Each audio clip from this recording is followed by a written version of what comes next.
Last Handful of Clover, a novel by Wess Mongo Jolley, read by the author.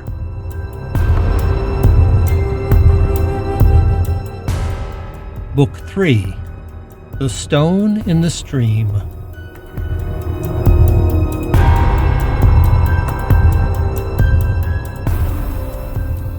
Chapter 36, Flashbulbs in the Desert.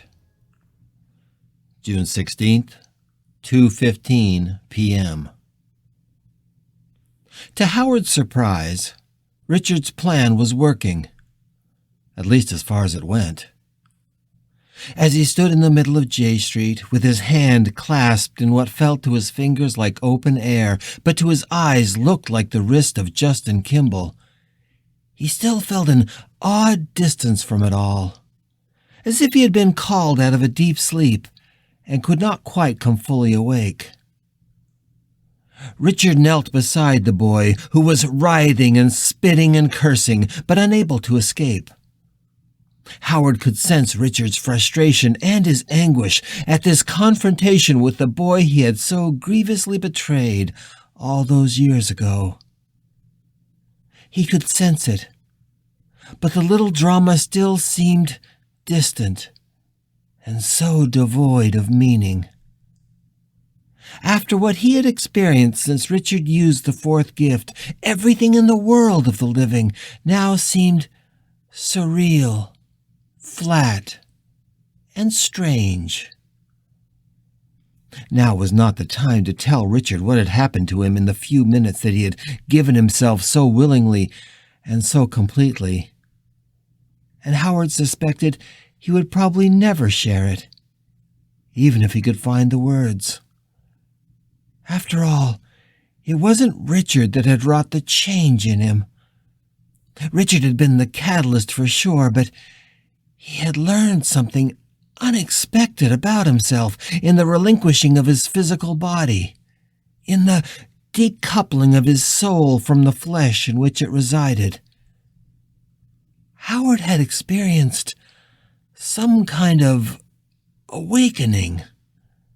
Richard's possession had changed him at a fundamental, cellular, spiritual level, in ways that he didn't even pretend to understand.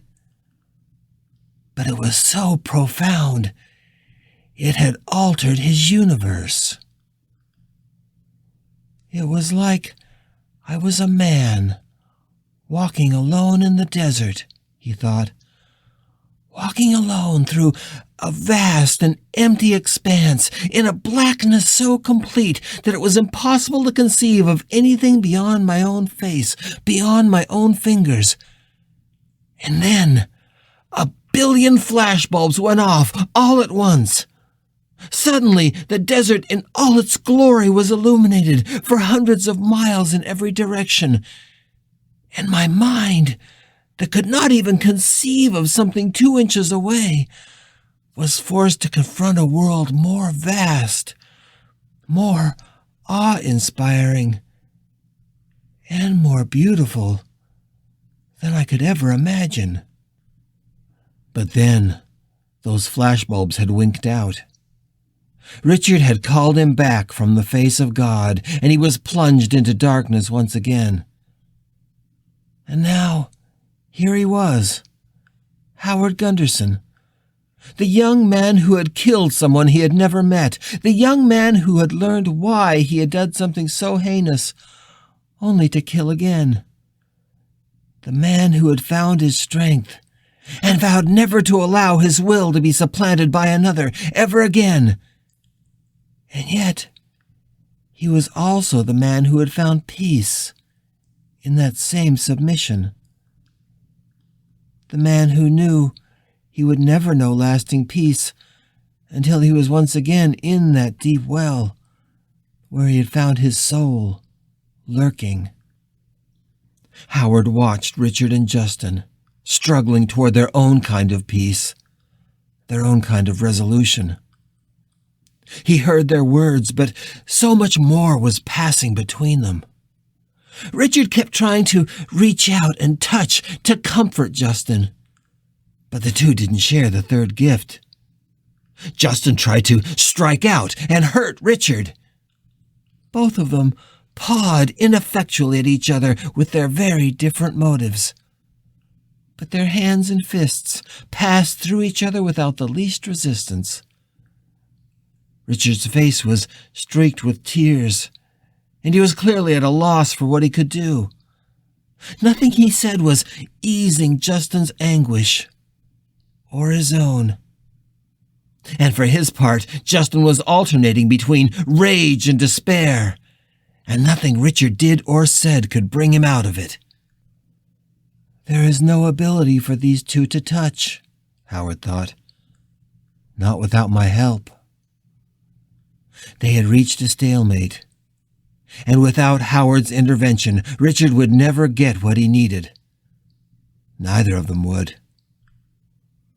Maybe easing both their anguish is the only reason I came back.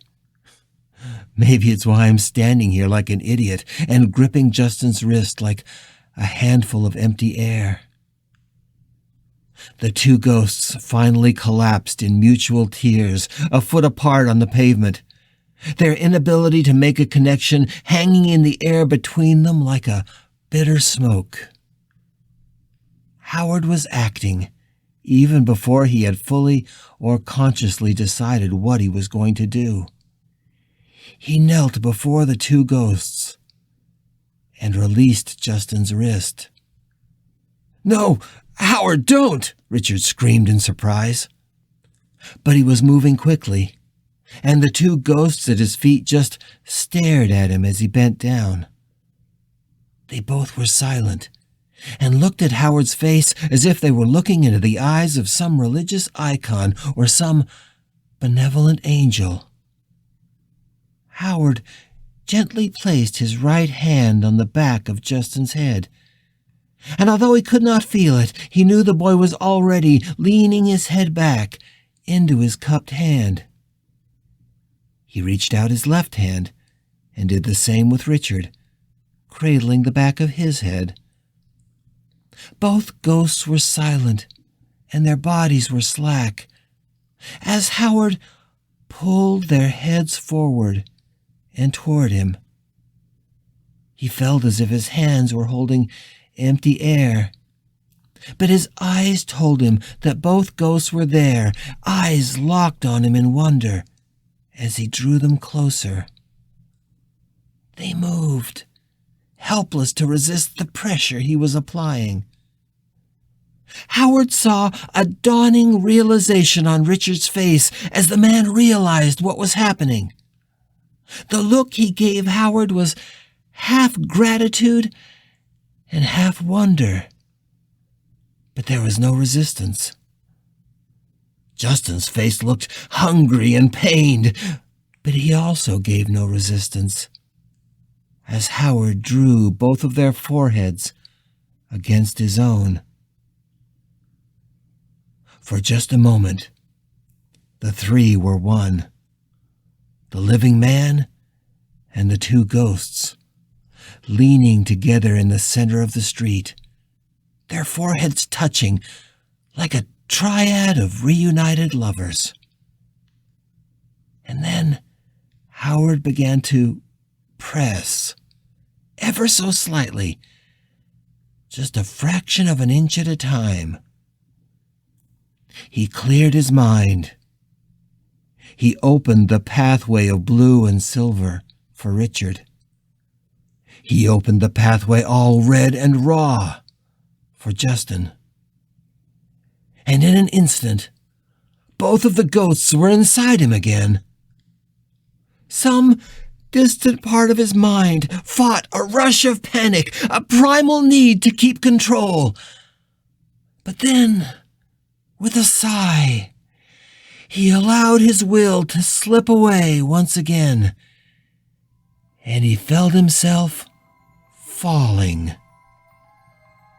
It's up to them now.